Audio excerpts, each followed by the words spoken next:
What makes a 4-year-old afraid of her own bedroom? What makes a child believe she needs an object to keep her father from disappearing? And what kind of man realizes too late that success can build a house, but not protect a child?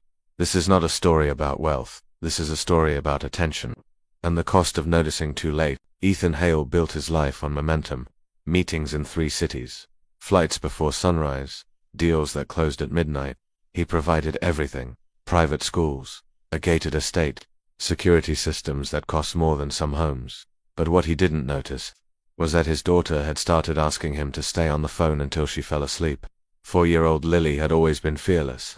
She used to sprint down hallways laughing. Now she whispered at bedtime, "Daddy, can you stay?" He thought it was a phase. He was wrong. One stormy Tuesday, Ethan came home early. No announcement, no assistant, no schedule, just a feeling. The house was quiet, too quiet. Then he heard it. A soft thud, a shaky whisper. "Don't take it." He rushed upstairs. Inside Lily's room, her nanny was kneeling beside the bed, gently trying to remove a small wooden music box from Lily's hands. But Lily wasn't letting go.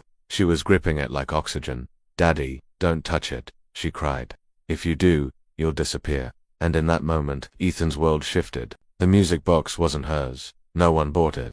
It had appeared weeks earlier. Lily called it her stay box. She believed it kept her father from leaving.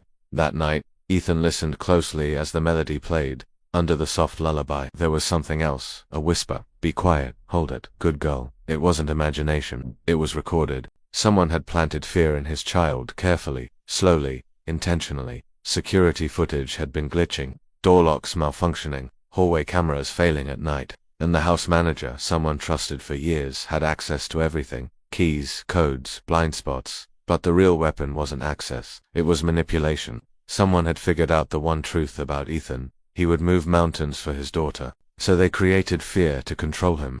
They didn't harm her physically. They trained her to fear bedtime. To guard an object. To believe she was responsible for keeping her father close. And that kind of damage is quieter, but deeper.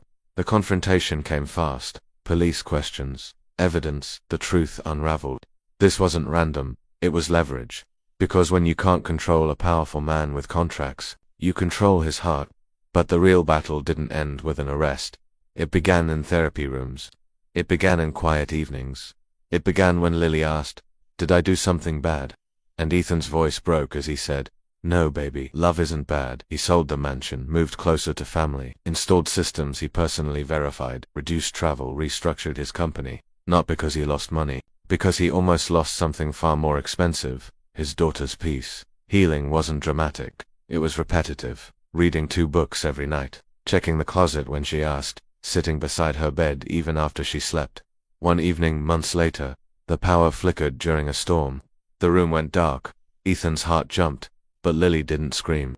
She simply said, "Daddy, flashlight." He brought it. She looked at him calmly and said, "It's just dark." Dark isn't a bad man. And in that moment, he knew she was healing. Because fear had lost its voice. Here's the truth. Sane. Children don't always scream when something is wrong. Sometimes they become quieter. Sometimes they try to protect you. Sometimes they believe love needs an object to survive. And the greatest betrayal isn't always an intruder. Sometimes it's absence disguised as responsibility.